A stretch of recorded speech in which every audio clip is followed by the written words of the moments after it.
Bien, jóvenes ilustres, les doy la cordial bienvenida a esta cuarta sesión de nuestra materia Seminario Valores en lo Común.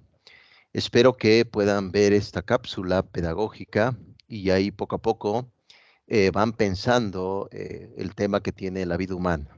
Una vez comentó un filósofo de origen romano del siglo V de nuestra era, llamado Severinos Boecio, en su libro Consolación de la Filosofía. Como saben, Boecio fue capturado, pues él se dedicaba a la política, fue encerrado, muerto también lamentablemente en esas circunstancias terribles de la prisión, pero nos pudo brindar un libro que se llama La parte de Consolación de la Filosofía. Este libro de la Consolación de la Filosofía, pues va de la mano con el tema del acercamiento y sobre todo eh, sobre el tema que significa que en la vida humana, por ejemplo, el ser humano significa que es una sustancia individual de naturaleza racional. Eso es lo que comentó el propio Boecio en su libro Consolación de la Filosofía. Y hablando, y hablando precisamente de esa consolación de la filosofía, le doy la bienvenida aquí. Wendy, bienvenida, ¿cómo has estado? Buenas noches, profesor. Muy bien. Me parece moral, qué bueno que estés por acá. ¿Cómo está por allá donde vives? Con un poco de calor. Ya me imagino, Pero ya me imagino. Pero qué bueno que estés por acá, Wendy. Como puedes ver, estamos ya en nuestra plataforma de Teams. La habíamos hecho por Zoom por algunas dificultades que tuve tecnológicas, pero qué bueno que estés por acá, ilustre Wendy. gracias. Excelente, muy bien. Pues ya prosigo. Como les he comentado, este libro de la consolación de la filosofía, donde se describe qué es la persona, sustancia individual de naturaleza racional, una sustancia individual, es decir, esa sustancia que en filosofía se le llama identidad, lo hemos visto ya, esa identidad es lo que nos constituye como seres humanos. Pero nacer no es suficiente, ya lo hemos debatido, el nacimiento no es suficiente, es importante otros condimentos, otros ingredientes. Estos ingredientes es la educación. Les he platicado que la educación corrige defectos, proporciona virtudes, moralidad, ética, y curiosamente eso es parte de lo que hemos estado platicando de lo que es nuestra materia seminaria de valores en lo común. Pues bien, el día de hoy, ya la sesión número 4, el módulo número 4, vamos a ver el tema del bien. Y el bien, pues, tiene mucho que ver con el tema del ethos, como se dice en griego, ética, y tiene que ver mucho con el tema del amores, como se dice en latín, moral. Y vamos a ver, el día de hoy les voy a explicar qué significa el mundo de las ideas para Platón. Tiene que ver un poco así como si fuera la película de Matrix, como si estuviéramos durmiendo y en realidad todo esto que percibimos, que vivimos, es solamente un sueño, en realidad lo estamos soñando. Pues, ¿qué certeza tenemos que esto es verdad, esto es real? Pues precisamente parte de esa certeza va de la mano con el concepto del juicio, el juicio generado a través del proceso del aprendizaje. Pues bien, damos ya inicio a esta cuarta sesión y también felicito su buen trabajo que han hecho en el tema de lo que fue la entrega de la primera y la segunda evaluación. Les envié ya su retroalimentación oportuna.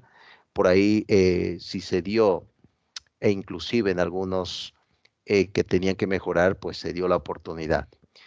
Por lo tanto, ahorita ya viene lo que es la entrega de lo que es la evaluación número 3.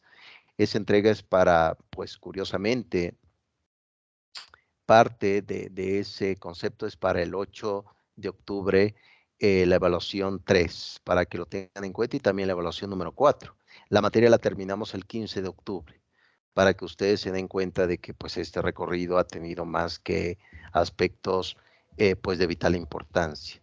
Curiosamente, hablando de aspectos, vamos a revisar hoy también algunos temas. Les voy a platicar un poco de un pensador llamado Soren Kierkegaard, un hombre que nació en Dinamarca. Ahorita les voy a platicar un poco su historia y que tiene que ver con el tema del vitalismo, que curiosamente tiene mucho que ver con el tema del bien. Y claro, pues sabemos también de antemano que no solamente hay que buscar una protección de los seres racionales, que es el ser humano, sino también buscar una protección de los seres sensitivos. ¿Quiénes son los seres sensitivos? Los animales. Vemos que en este tiempo pues conviven con nosotros. Es importante cuidar porque nos hemos dado cuenta también que las cosas cambian, pero también desaparecen. Lo que se busca es que pues las cosas puedan tener cierta trascendencia a través de las generaciones, etcétera. Por otro lado, también vemos los seres sensitivos y también los seres vegetativos. Esto lo tomo de Aristóteles. ¿Cuáles son los seres eh, vegetativos? La naturaleza. Vemos muy bien que este mundo que vivimos, pues las cosas están desapareciendo. Y eso lo podemos observar tanto empíricamente a través de los sentidos, pero también racionalmente, que las cosas están desapareciendo. Y nos da un gran sentido de reflexión, porque cuando éramos pequeños, el mundo pues tenía ciertas características, había más árboles, había oportunidad de poder interactuar con los animales, y ahora actualmente hay especies que se han extinguido. Y eso es por el vínculo también humano, ¿no? De la parte del consumo, de la explotación, etcétera. Entonces, eso precisamente vamos a revisar el día de hoy dentro del módulo número 4. Bien, aquí está la presentación para que lo tengan en cuenta. La entrega ya del módulo 3 y 4 para que lo vayan trabajando. Muy bien, voy a proyectar rápidamente aquí. Esto ya lo hemos visto. Simplemente estoy aquí bajando rápidamente. Un momento nada más, ahorita ya proyecto. Muy bien, vamos a ver lo que es la unidad número 4. Déjeme nada más bajarlo un poco más. Ok, perfecto. Bien, aquí ya lo tengo ya. Vamos a ver. Ok, ok.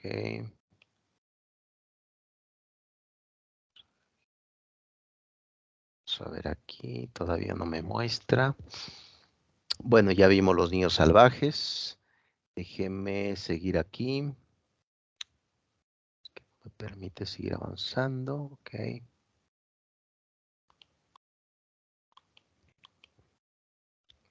Un momento nada más, jóvenes. En un momento más proseguimos.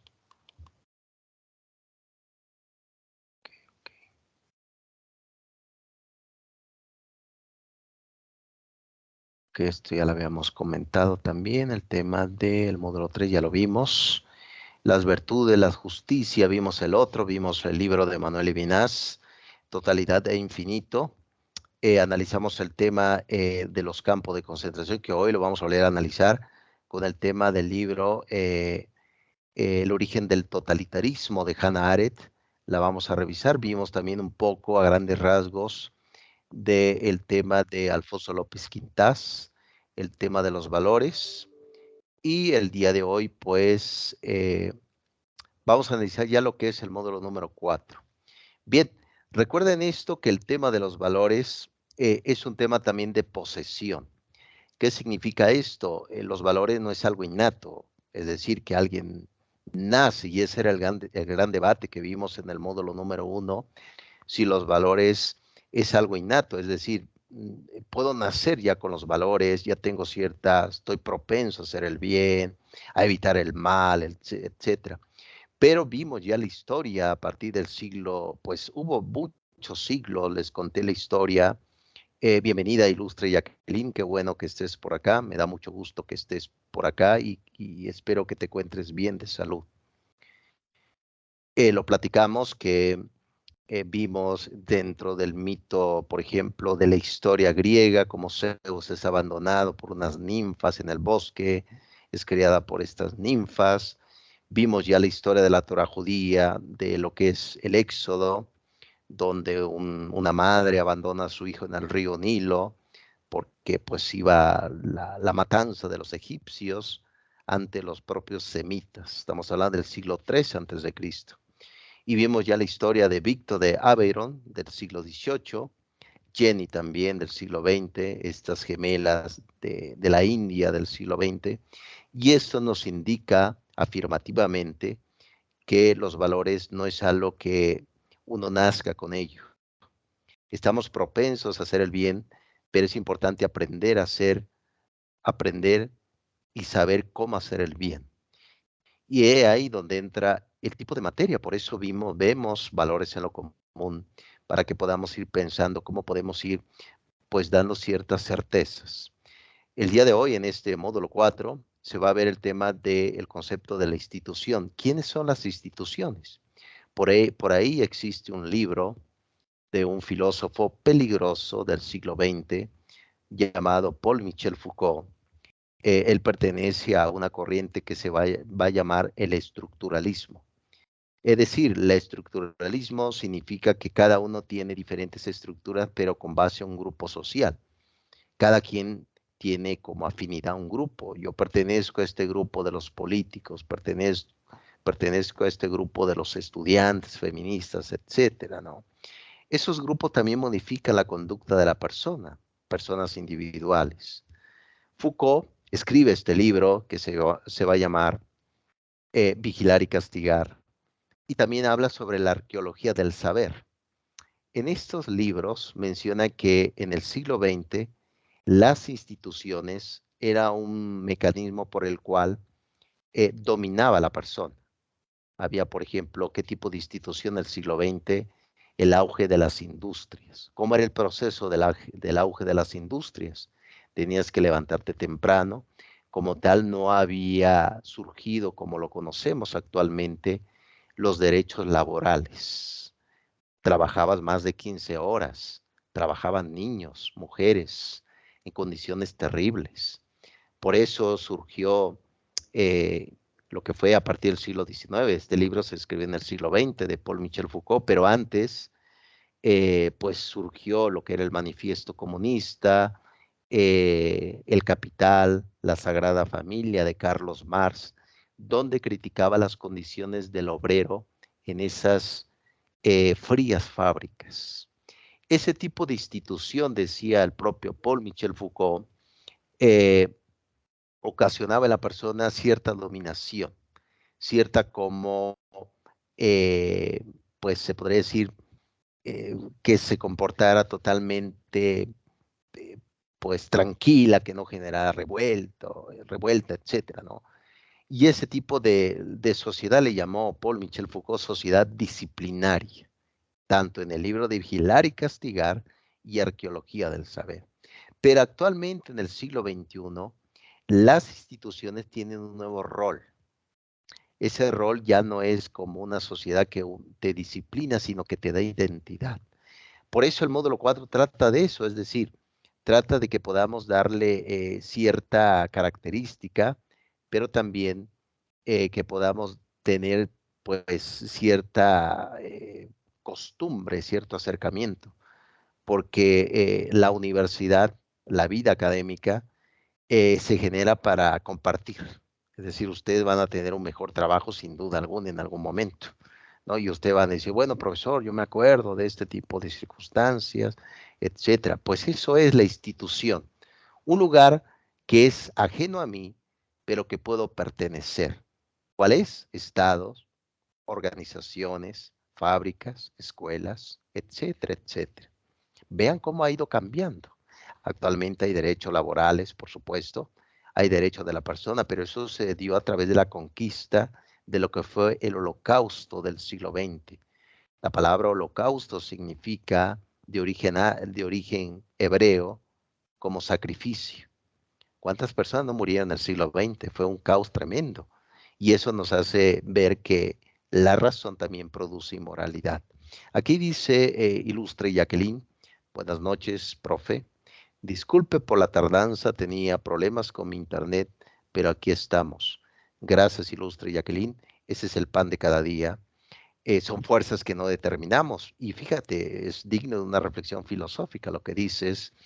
Eh, Existió por ahí un pensador, dejando un poco a Paul Michel Foucault del siglo XX, nos remontamos al siglo XVIII. Hubo por ahí un pensador que nació en 1724.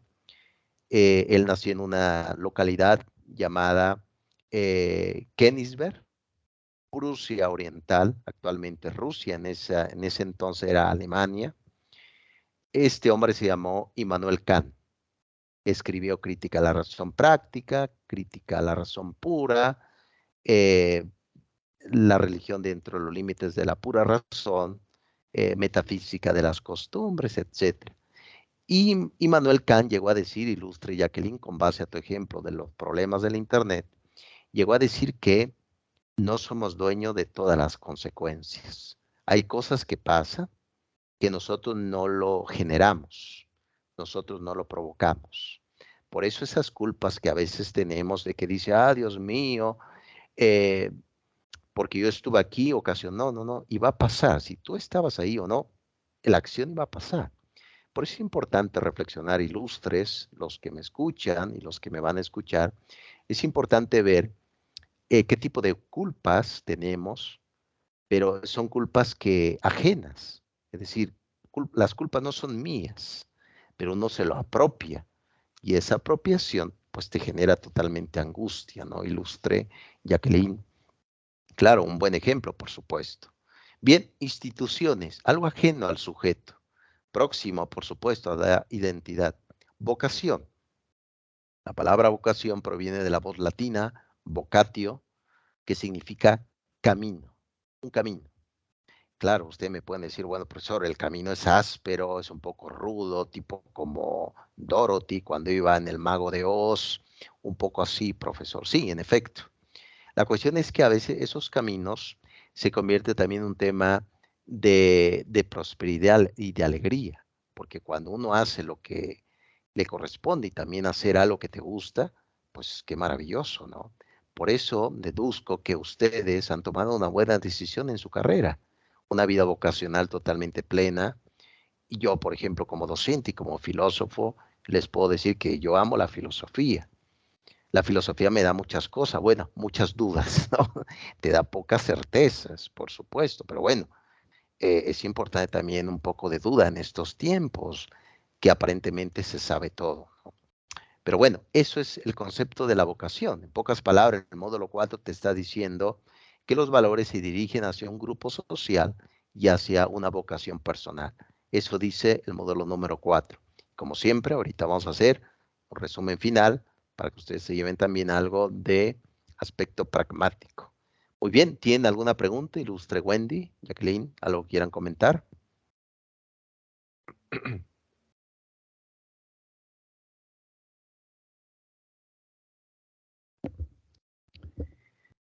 Bueno, mientras van, pues pensando si tienen alguna argumentación, algún comentario, prosigo con esta argumentación del día de hoy.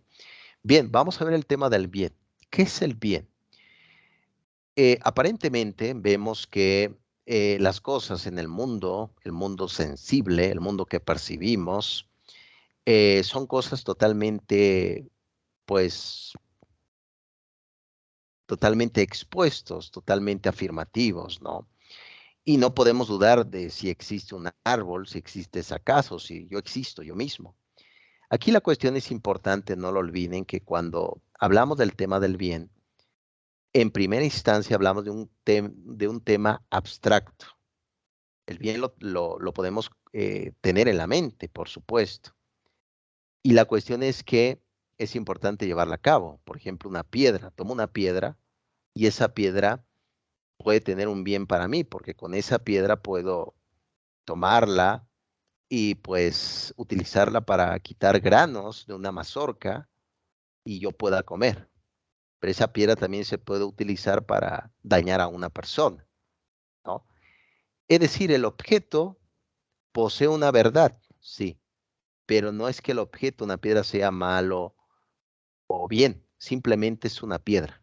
El uso que se le da desde la concepción racional, he ahí también donde entra también la gran dificultad, por supuesto. Podemos utilizar a lo mejor una escoba para limpiar mi casa, etcétera, pero también esa escoba, si le doy esa utilidad de aspecto malvado, puedo utilizar también para golpear a alguien, para dañar a un ser sensitivo. El concepto del bien viene del latín clásico, significa bonus, todo lo que fortalece, todo lo que nos fortalece. Recuerden que el tema del mal, ahorita lo vamos a ver con San Agustín de Hipona, este filósofo africano del siglo V, le quita propiedad al mal, es decir, el mal pues es una acción totalmente privativo. ¿Qué significa esto? Que las personas que hacen el mal la hacen porque se sienten muy débiles. Una persona que hace el mal, etcétera, está cubriendo, es posible, alguna gran debilidad que tenga dentro de sí mismo, ¿no? Es decir, alguien a lo mejor que es muy fuerte, que diga yo no me he enamorado de nadie, me comporto un poco violento, etcétera, es porque en realidad eres muy débil. Es decir, las personas que hacen el mal son personas débiles. Se asocia con la debilidad porque el mal es un accidente. El bien es un ser. ¿El ser qué? El ser humano, es decir, Wendy, Jacqueline, los que me van a escuchar. Ese es el concepto del bien.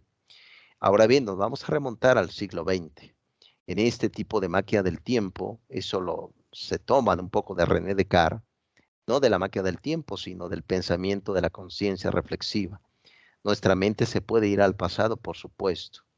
Y curiosamente, el siglo XX, en la época de Michel Foucault, que les platicaba del libro Vigilar y Castigar, Arqueología del Saber, Historia de la Sexualidad, etcétera, etcétera, fue un auge también de grandes empresas, grandes proyecciones, viajes a la luna, bombas atómicas, pero también hubo un aumento de la destrucción humana, así como lo escuchan. Y eso nos hace entender que la razón, nuestra razón humana, que hemos cultivado, que seguimos aprendiendo, también puede provocar grandes males. ¿Por qué razón? Y me voy a remitir a un libro que se publica en 1947 que se llama La dialéctica de la ilustración o llamada dialéctica del iluminismo. Lo escribió un profesor llamado Theodor Adorno. Él, como ustedes saben, huye de Alemania, se viene a Estados Unidos junto con su condiscípulo Max Horkheimer. Ellos publican este libro. Perdón por estos nombres ilustres, pero estamos dentro de esta materia y les voy a enseñar filosofía, pero sin, es decir, sin límites. Todo la filosofía pura y dura para que ustedes comprendan muy bien a qué va todo esto. En este libro de la dialéctica de la ilustración, comenta el propio Max Horkheimer y Theodor Adorno. Bueno, ¿qué tipo de razón, porque fue la razón, provocó grandes destrucciones? Ah, ellos dan la respuesta. Es una razón totalmente instrumental, una razón de instrumento, una razón de máquina, como tipo si fuera un chat, no, GPT, tipo robot, tipo Android. Un tipo de razón que no tenía miramientos e inclusive en la actividad 4, en esta actividad 4 habla de la empatía, nada de empatía. Por eso luego se ha argumentado, bueno, la Primera Guerra Mundial, la Segunda Guerra Mundial, ¿cómo fue? Muchos dicen que fue irracional. No, fue racional, muy racional. Vean, se planeó, se construyó, hubo hasta ciencia con los temas de las cámaras de gas, etcétera.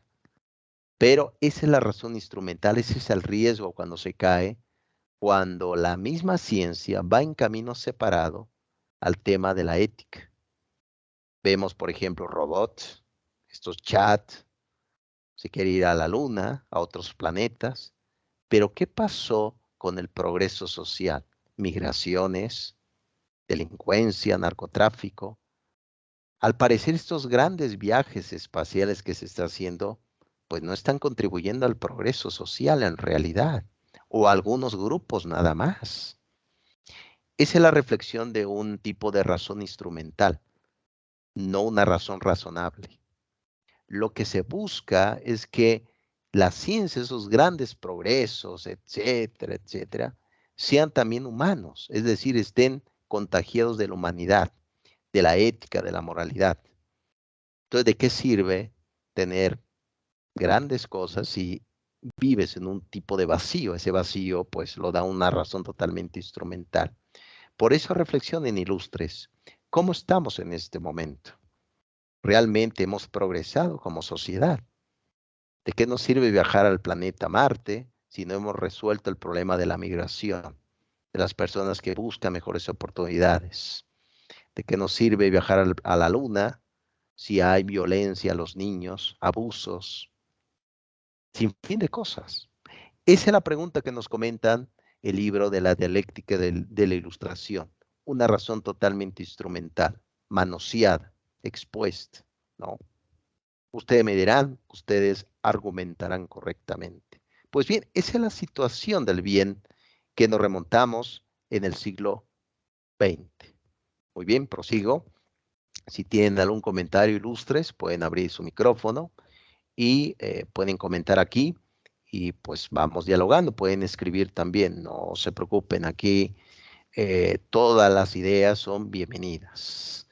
Bien, aquí precisamente para hablar en tema del bien, del modus, como se dice en latín, bonus, nos vamos a remontar a otro pensador que era llamado el oscuro. No es que fuera malvado, sino por la forma de escribir. Recuerden que hay escritores que escriben para que se comprenda, o hay escritores también que son, pues no se le entiende nada, ¿no?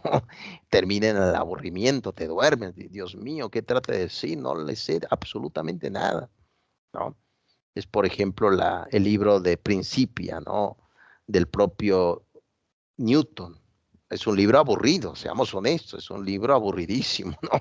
Dios mío, dice, oye, profesor, este libro no le entiendo nada. Pues sí, porque curiosamente este pensador llamado Heráclito nació en una localidad llamada Éfeso. Curiosamente, no sé si aquí son creyentes, hubo por ahí un evangelio de lo que fue el Nuevo Testamento que se escribió en Éfeso, ¿no? Curiosamente también el Apocalipsis, pues ahí va, ¿no? La revelación, ¿no? Con ese tema de Éfeso, ¿no? Este personaje se llamó Heráclito. Heráclito, ya lo hemos visto anteriormente. Heráclito decía que la única certeza que tenemos es que todo está cambiando y que bueno, ¿no? Es decir, si el problema que ahorita estás viviendo, por ejemplo, es ese problema que te angustia, ten siempre presente que en algún momento va a desaparecer. ¿Por qué? Porque todo está cambiando. Ya no somos los mismos. Y él en su libro que se llamó Ensayos sobre la naturaleza, así se llamó, Ensayos sobre la naturaleza, Heráclito decía, el etos es nuestro punto de llegada, es nuestro destino, es el destino del hombre. ¿Qué es el etos? La ética. ¿Qué es la ética? El carácter. Y el carácter que tenemos nosotros. La ética es una acción propia. Y curiosamente, para hacer el bien, no solamente se debe de idealizar el bien, sino se debe de llevar a cabo. Por eso la ética estudia lo que va a pasar, no lo que ya pasó. Es decir, la ética va a estudiar lo que vamos a hacer el día de mañana, cómo nos vamos a comportar, qué vamos a hacer por nuestra vida, ¿no? La ética significa en griego carácter, carácter, nuestro carácter. Y como lo hemos debatido, ilustres, el carácter no es algo innato, es algo adquirido, es algo reflexivo. Por eso lo hemos debatido aquí, si las carreras profesionales que decía Adorno, más Horkheimer, si las carreras no tienen humanismo, se va a caer en el riesgo de una razón totalmente instrumental, una razón vacía. Por eso hay profesionistas que caen en la corrupción, porque no aprendieron qué es el bien. Se aprende a hacer el bien, por supuesto que sí, se aprende. Por eso se habla de la gran necesidad de un tipo de estructura que podamos reflexionar, ¿no? ¿Por qué tanta corrupción? Y uno reflexiona, ¿por qué esta persona llegó a hacer esto? ¿Tenía opciones? ¿Acaso es malvado? ¿Hemos nacido con el mal? Ahorita les voy a platicar la historia del maniqueísmo, para que ustedes digan, ah, bueno, profesor, ese es el maniqueísmo, me recuerda a San Agustín de Hipona. Ahorita la vamos a revisar. Entonces, poco a poco vamos a ir viendo en este módulo número 4, que es una gran aventura, por supuesto. Veo por ahí que un compañero entró y desapareció como si fuera un fantasma de la ópera. ¿Tiene algún comentario, ilustre Jacqueline, Wendy?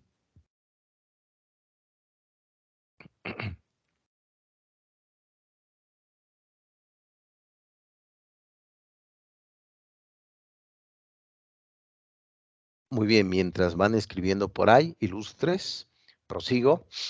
Bien, recuerden esto, que hubo una época de la historia que se llamó helenismo, helenístico, así se llamó helenístico. ¿Qué sucedió? Había migración, siempre hay migración. De hecho, en algún momento el propio Sabater llegó a decir que todos somos migrantes. Bueno, para un creyente, no sé si serán creyentes ilustres, pues somos peregrinos en este mundo, ¿no? Somos peregrinos. Ilustre José Carlos, veo que acabas ya de entrar otra vez, bienvenido. Espero que no te vayas a ir, yo creo que ha de ser problemas también tecnológicos. Pues bien, adelante, ilustre José Carlos. ¿Qué tal? Buenas noches. Saludos a todos, profesor, compañeras. Sí, como menciona, no son problemas técnicos, profesor. De hecho, me di la oportunidad de poder conectarme a ver si podía ingresar un ratito. Es debido a que todavía me encuentro en oficina y estoy saliendo un poquito tarde. Es por eso es que he batallado muchísimo para poder ingresar a las clases. Una disculpa de antemano. Si ve que de la nada me salgo de la clase, pues ahí les pido una disculpa. Sin ningún problema, ilustre José Carlos, estás en tu deber ético, hablando de la ética, tu trabajo por el cual pues hay realizaciones personales sin duda, sin ningún problema, José Carlos. Yo les estaré compartiendo la grabación, ahí mismo en la plataforma estará. Y bueno, qué bueno que estén por acá, pues sigamos caminando porque el tiempo es limitado. Como les comentaba, hubo un proceso en la época, en la historia, que se llamó la época helenística, así como lo escuchan, helenística. Siempre ha habido migraciones, siempre. Fernando Sabater llegó a decir que somos migrantes, somos peregrinos. ¿Ustedes creen que realmente somos peregrinos? En algún momento no existíamos. El siglo XX, ¿dónde estábamos? Bueno, 1900, claro. Siglo XIX, ¿dónde estábamos? Es claro que venimos de un lugar que no recordamos y vamos hacia un lugar que nos da miedo, que es la muerte, pero no debería darnos miedo porque ya en algún momento ya estamos ahí, es decir, ya estuvimos, porque en el siglo XV no estábamos. Si no veníamos de un lugar, es decir, no es nada porque de la nada no surge nada, pero venimos de un lugar. ¿Por qué entonces da miedo el concepto de la muerte? Pues bien, en ese periodo se llamó el periodo helenístico. Fue a partir del siglo III antes de Cristo. Como saben, Alejandro Magno murió muy joven, fue envenenado. Claro, tenía enemigos. Alejandro Magno fue discípulo de Aristóteles. Alejandro Magno fundó la ciudad de Alejandría. Era otro centro muy distinto a lo que era Grecia. En esa época Roma todavía no había surgido como imperio. Por lo tanto, la gente tenía que emigrar también a Alejandría porque había mayores oportunidades de trabajo, había grandes bibliotecas, había como en esa época estaba de moda los mercaderes, iban pues vendiendo sus productos, etcétera. Pero a raíz de ese tipo de fenómeno surgió una decadencia también. Claro, recuerden que a mayor progreso científico, también existe también una decadencia social. ¿Por qué? Porque no todos están dentro de ese mundo del progreso. Y es importante reflexionar qué es el progreso también. Entonces, a raíz de ese tipo de acción del periodo helenístico, surgió un fenómeno que actualmente sigue vigente, que es el individualismo, el concepto de individualismo. Es decir, el sujeto se dio cuenta que ya no era la polis, la palabra polis significa en griego estado, un gobierno, Se dio cuenta la persona individual que ya la polis ya no le daba lo que él buscaba, sino se dio cuenta que se podía él mismo generar una satisfacción personal. Por eso surgió ese concepto de ser individual. Actualmente es así. La ética tuvo ese rol, es decir, la ética surgió por el otro. Ya lo analizamos con Emmanuel Levinas. ¿Quién es el otro? ¿El otro quién es? ¿El extraño? ¿El migrante? ¿Quién es el otro? Yo soy un otro. José Carlos es un otro. Jacqueline es un otro. ¿Quién es el otro? Ya la revisamos con Emmanuel Levinas en su libro Totalidad e Infinito. Pues bien, ahora es un tipo de ética de yo. El problema del yo es que yo no soy el único en el mundo. Y es ahí donde radica la dificultad. ¿Por qué creen que estos grandes problemas del mundo no lo puede resolver un gobierno? Porque el gobierno, pues son personas concretas, pocas personas. Los involucrados somos más nosotros. Pero existe como regresar a uno mismo. Es decir, no me importa a los demás, sino yo mismo. Por eso, por ejemplo, el tema de la empatía, como se dice en griego, pues no resulta, porque la empatía es pensar desde el otro, no pensar desde mí, sino desde el otro, mi vecino, el señor de la tienda, la persona que busca trabajo, pensar desde el otro. Y ahí donde entra la dificultad. Recuerden, la gran desilusión que sucedió en la época helenística con Alejandro Magno es que ya el Estado no proporcionaba los bienes para que uno sea feliz. Ahora cada una de las personas dice, yo puedo ser feliz por mí mismo. Eso es el concepto de ser individual. Vean, ¿desde dónde vino? Siglo III antes de Cristo, el periodo helenístico con Alejandro Magno. Bien, por eso recuerden, la ética ya cambió, es una ética del yo. Yo. Y esa es la dificultad, por supuesto. Oh, grandes dificultades. Muy bien, prosigo. Y también, claro está, que ese concepto de esa triada, tertium, como se dice en latín, es que se asociaba con el tema del bien, el concepto del yo, el concepto de la razón. Pero ya revisamos, la razón también produce inmoralidad, la razón produce monstruos, la razón también se equivoca. Esa es la visión que tenemos occidental. Es decir, se cree que la persona entre más sabe, más puede ser el bien. Esa es la argumentación occidental. Una persona entre más capacitada esté intelectualmente, mayor va a ser el bien. Díganme ustedes, me parece que no es correcta esa afirmación. Hay personas humildes, no intelectualmente, pero de sentido común, que hacen mayor bien que las personas que son intelectuales. Vean, ¿por qué? Porque es una razón vacía, como les he platicado, es una razón instrumental totalmente. Si esa persona eleva su nivel intelectual al máximo y no tiene el concepto ético que hemos platicado, reflexionado sobre el bien, pues será una razón totalmente vacía. Es lo que estamos viviendo actualmente en el mundo contemporáneo. Razones vacías, guerras, egos extremos, egocentrismo, yo, porque es una ética del yo, ¿no? Ha cambiado yo. No, por eso está así. Locos en el gobierno, etcétera, etcétera. Todo eso es precisamente lo que estamos revisando. Vean, eso. Se cree que entre más intelectual eres, mayor vas a hacer el bien. La otra argumentación, ¿cuál es? Eso me remito a Platón. Platón, ahorita se los voy a mencionar. Platón decía que la educación se encuentra en la piel.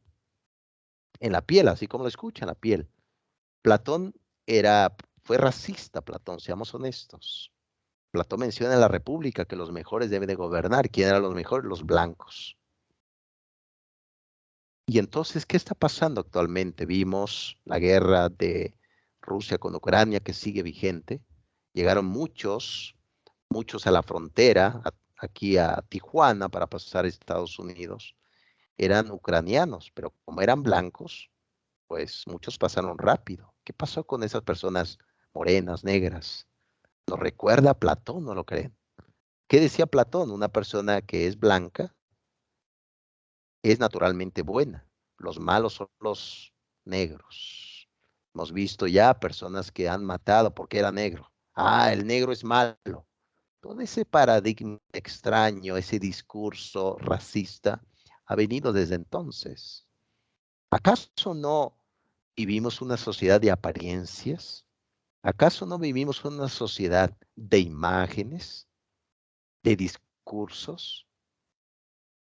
Eso lo comentó Guy Debord en su investigación que se llama Sociedad del Espectáculo. ¿A poco no vende la banalidad? ¿A poco no se vende el vicio? Por ejemplo, una sociedad inmoral deja mucho dinero, es como el desamor. La persona que vive desamor gasta más. ¿No? Todas son preguntas filosóficas que es importante que se manifiesten, jóvenes. ¿Qué tanto tiene que ver la parte de la apariencia? Influye mucho en decisiones, en trabajos, en relaciones. Esa es la pregunta precisamente. Ese es el postulado de la visión occidental de lo que es el concepto del bien. Ustedes me darán punto de vista. ¿Cuál es la propuesta de ese viejo filósofo el día de hoy? ¿Cuál es mi propuesta como filósofo? Regresar al otro, a los otros, al otro que me identifica, al otro también que me mueve, el otro totalmente. No, ¿qué hubiera pasado que todos estos indocumentados que pasan aquí en México fueran todos blancos totalmente? ¿Los dejarían pasar rápidamente? Esta es la pregunta que es importante hacer para este tiempo. Muy bien, ¿algún comentario que tengan, ilustres?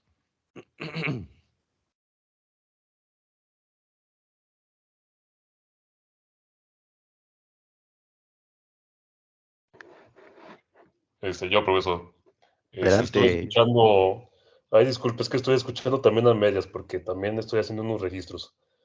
Yo, pues ya lo que comentaba sobre los indocumentados, en este caso lo que se presenta en la guerra hoy actualmente en dicho país que es en Ucrania, pues sí sé cómo menciona cómo por medio de la raza, en este que estamos hablando de la raza blanca, cómo pudieron pasar tan rápidamente porque simple y sencillamente nada más nos dejamos llevar por la apariencia y no sabemos respetar, pues ahora sí que a las demás personas porque siempre estamos juzgando por los géneros de la raza. Y eso hoy en día está muy mal visto, a mi punto de vista. totalmente ilustre. Yo creo que es importante hacer un análisis. Recuerden que la estética, lo comentas bien, ilustre José Carlos, excelente apostillado. La estética estudia el tema de la belleza, ¿no? El concepto corporal, la estética. La estética tiene también que ser regulada por el tema de la ética, por supuesto. Si nos llevamos simplemente por las apariencias, qué vacío es el mundo, ¿no lo creen? Para que conozcas a alguien requiere tiempo, requiere esfuerzo, requiere dedicación. Pero actualmente las relaciones, pues, están en conflictos, por supuesto. Y también hay una crisis de hospitalidad. Tenemos grandes crisis. Por ejemplo, si ustedes analizan, excelente José Carlos, si analizan, por ejemplo, toda la identidad oriental, los eremíticos, la palabra eremus viene del griego clásico, que significa desierto. Eremus, desierto. ¿Cuál es la característica de una tienda del desierto? No tiene puertas, porque todo el que llega es bienvenido, ¿no? Te lavas la mano, te lavan los pies, eres bienvenido. La pregunta es, ¿qué tan hospitalarios somos? ¿Por qué hemos visto la noticia que hay migrantes en la calle? ¿Qué tal en esos grandes países desarrollados que molesta a las personas? ¿No será acaso que ese otro que está ahí me espanta mis límites? ¿No será que el otro que está ahí me, me deja ver lo que soy? ¿No será que el otro que está ahí me dice realmente cuáles son mis límites? Da miedo, ¿no lo creen? Porque el otro siempre me demuestra que en algún momento yo, pues me voy a equivocar, voy a desaparecer. Ese es precisamente qué tan hospitalarios somos. ¿Realmente somos hospitalarios? Esa es la pregunta realmente de lo que conlleva todo el caos que ha existido. Bien lo comentas, Platón era racista. Platón pensaba que ahorita vamos a ver el mundo de las ideas, que pues las personas blancas son buenas y los las personas morenas, las negras son del oscuro, son malvados, ¿no? ¿Cuántos hemos visto, no? Personas blancas que el, se pasan el semáforo y pues no le disparan, pero si fuera negro, ya le hubieran disparado. Ese es el mundo de la idiotez que vivimos. Y es importante reflexionar. Es decir, el bien se tiene que descubrir en qué es la persona. Hagan la prueba, hay que ser hospitalarios, porque a lo mejor alguien va a ser hospitalario con uno cuando lo necesitemos. Bien, vamos a ver a Aristóteles. Fue un pensador, pero de esos realmente que nos ayudaba a pensar. Ahorita vamos a ver, déjeme nada más, un momento nada más, me voy a ausentar tantito, un momento.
Mis ilustres, ya estoy por acá nuevamente. Gracias por esperar.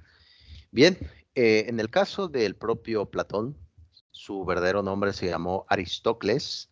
La palabra Platón significa, del griego al español, platos, extensión, hombros anchos. Por eso fue llamado así. Platón fue de una burguesía, ese hombre fue rico, pero curiosamente fue vendido pues como esclavo. Tuvo un estudiante llamado Dionisio de Siracusa, un estudiante pues que no le gustaba que lo regañara el docente, ¿no? Y entonces se enojó tanto que vendió a su maestro Platón y lo llevaron una caravana rumbo a Egipto. Y en el camino un amigo reconoció quién fue Platón, compró su libertad y le dio dinero. Y con ese dinero fundó la primera universidad occidental en el 387 antes de Cristo, curiosamente con la venta de un esclavo. ¿Quién iba a pensar, no? Que una escuela se fundara con la venta de un esclavo. Impensable en este siglo XXI. ¿Cómo, profesor, no me diga esto? ¿Cómo con la venta de un esclavo? Se ha vuelto loco. ¿Qué me está diciendo? Pues así fue, en efecto. Platón, recuerden, tiene 36, bueno, escribió muchas obras, muchas de esas obras pues han llegado hasta este momento, se ha reflexionado, etcétera. Son pues 36 obras y esas obras, pues si quieren leer apología socrática, etcétera, son diferentes puntos de vista por el cual el viejo Platón nos dejó. Y dentro precisamente de su teoría, él habla del mundo de las ideas. Dice Platón que lo que percibimos, lo que vivimos, es pura apariencia, es pura copia. Eso es falso, dice Platón. La idea de silla, la idea de persona, la idea de casa, de trabajo, es pura falsedad, decía Platón. Toda esa idea se encuentra en el mundo de las ideas, la noesis que decía Platón. Por lo tanto, la idea del bien es ontología. La palabra ontología significa el estudio del ser. Es decir, para Platón el bien es un ser que se puede percibir, un ser que se siente. Y recuerden que Platón realiza el concepto de intelectualización sobre el bien. Él dice, y lo toma de Sócrates, su maestro, que si supiéramos qué es el mal en realidad, no la hiciéramos, no la cometeríamos, no la realizaríamos, el concepto del mal. Es decir, para Platón, el mal es pura ignorancia. ¿Ustedes qué opinan?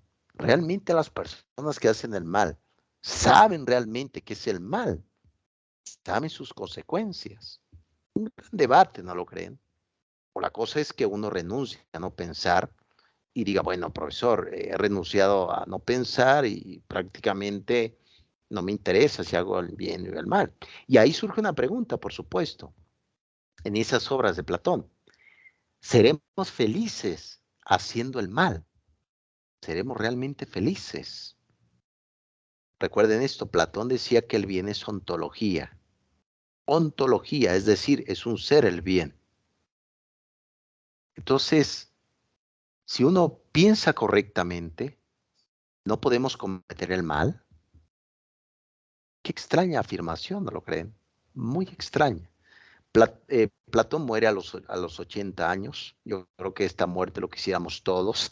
Fue una fiesta, una boda, tomó vino. En esa época no había cerveza.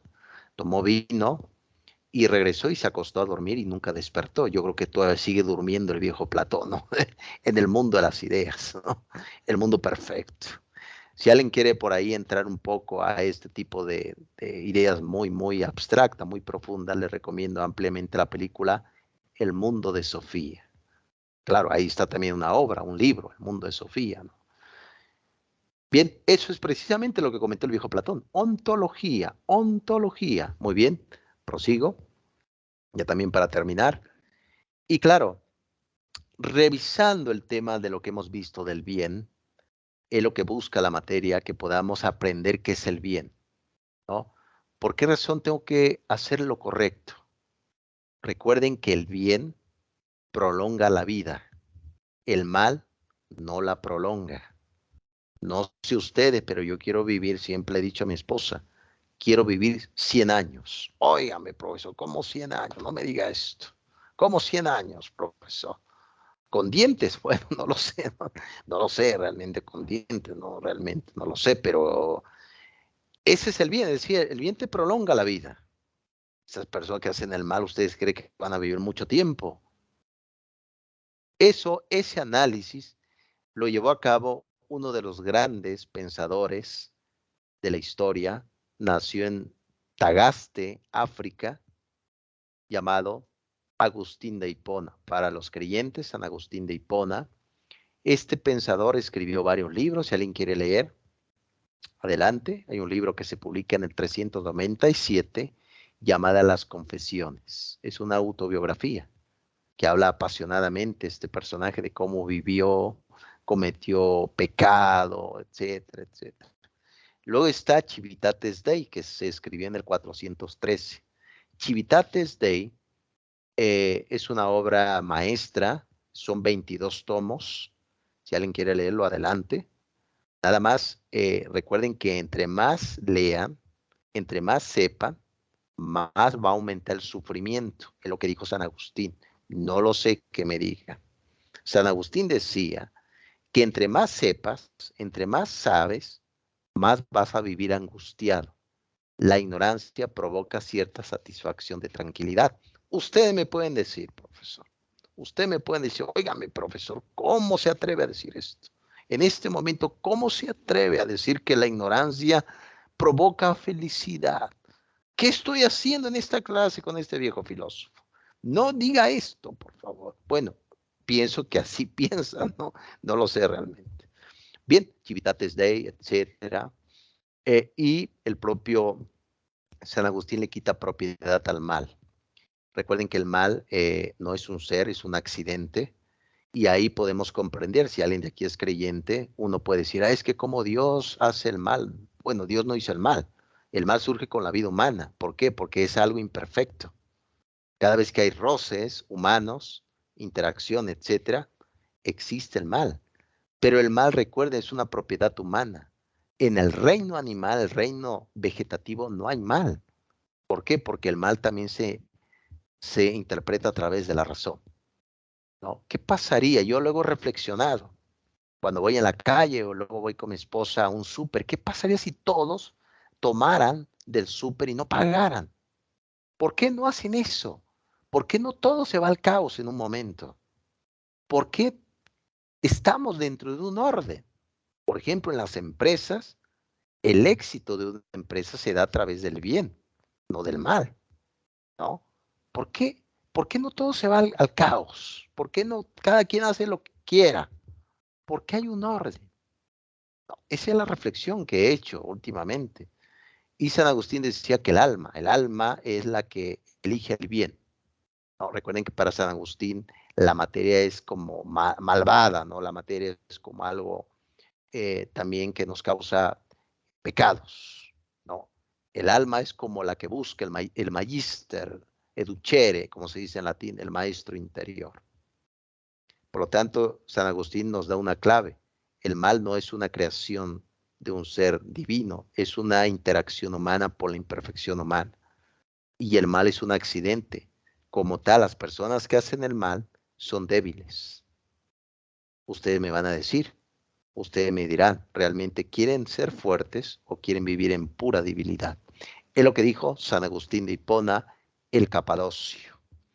Ya también para ir terminando, jóvenes, espero que este tipo de clases no los vaya a perturbar un poco. Van a decir, profesor, no sé qué hacer ahora, no sé. Espero que no surja así, sino que surja una iniciativa, etcétera, ¿no? Mi intención no es que sufran, bueno, un poquito, ¿no? Pero que puedan ir reflexionando, etcétera, ¿no? Etcétera. Bien, y claro está, ya también para ir finalizando, recuerden que a partir ya de lo que fue 1930, hubo por ahí como indicios de un Estado totalitario. Recuerden esto que lo hemos platicado ya, la clave de la igualdad es la diferencia. Esa es la clave de la igualdad, por supuesto, porque somos diferentes. Hay opiniones, afirmaciones distintas. Qué bueno que exista desacuerdos, qué bueno, por supuesto.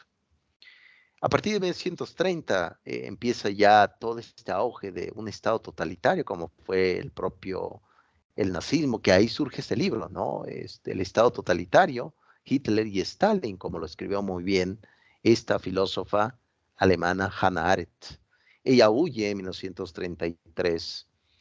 En Francia es capturada, pero pues hace todo lo posible por escapar, logra escapar y se viene a Estados Unidos. Ella pues estudió teología, conoció al amor de su vida. Lamentablemente el amor de su vida estaba casado ya y era nazi. Este hombre se llamó Martin Heidegger. Qué curioso, le dedicó un libro, así como lo escucha. Le dedicó un libro llamado El ser y el tiempo, de 1927, un libro inconcluso, no lo terminó Martin Heidegger, El ser y el tiempo. ¿Qué dice Heidegger? Somos tiempo, somos tiempo. Usted me dirá, somos tiempo totalmente, cada uno tiene su tiempo. Entonces, Hannah Arendt revisa, en efecto, en el libro, el origen del totalitarismo, la vida del espíritu y también lo que es el juicio de Adolf Eichmann en Jerusalén, publicado en 1963, La banalidad del mal. Es decir, no podemos reconciliarnos con ese siglo XX. Hubo una maldad tremenda en el siglo XX. La cuestión es que eso puede volver a suceder, puede volver a suceder. Eso es lo peligroso y lo que da mucho miedo, ¿no lo creen? Ilustres, da mucho miedo, por supuesto. Y claro, eso dice que el mal radical puede convertir a las personas en seres superfluos, seres sin utilidad. Se quitaron los derechos, hubo exterminio total y era, como muy bien comentó Hannah Arendt, en los campos de concentración se producían cadáveres, así como si fuera una fábrica. Qué terrible historia, ¿no lo creen? ¿Dónde estábamos en el siglo XX? En esa época no existía, no existíamos. ¿Dónde estábamos? La cuestión, como muy bien comentó Emmanuel Levinas, la puerta del mal ha quedado abierta, así como lo escuchan, no ha cerrado aún. Ustedes díganme si el mal sigue vigente. Claro que sigue vigente. ¿Cómo se puede combatir el mal? ¿Qué dosis? El bien. El bien siempre será un acto de rebeldía y un acto de fortaleza. Por eso se ha dicho una y otra vez, un acto de fortaleza. Y claro, ya para terminar, jóvenes ilustres, aquí está ya el resumen de lo que es el módulo número 4. La siguiente semana vamos a tener ya nuestra quinta sesión y última. Sí, así como lo escuchan, hay una despedida. Somos tiempo, decía Heidegger, ¿no? Vamos a tener nuestra última sesión ya. Vamos a ver lo que es la sesión 5 y de cierre. Una pequeña advertencia, jóvenes. Recuerden que la sesión 5 y 6 solamente permite 2 intentos. Ahí no los voy a poder ayudar tanto. Por lo tanto, tienen que ser muy prudentes para que revisen. Yo les daré claves adecuadamente sus 2 intentos. Aquí está el resumen del día de hoy. Muy bien, ahora sí quiero escuchar sus comentarios ilustres que se llevan del día de hoy.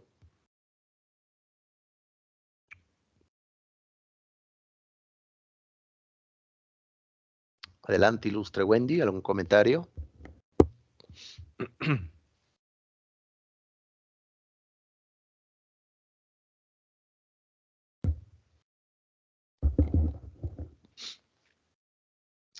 ¿Algún comentario quieras escribir, ilustre Jacqueline?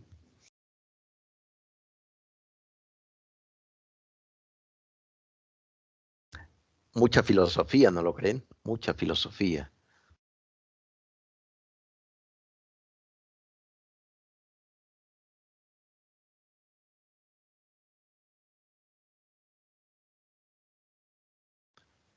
Si no pueden abrir su micrófono ilustre, pueden escribir por ahí en el chat que se llevan el día de hoy, que aprendieron.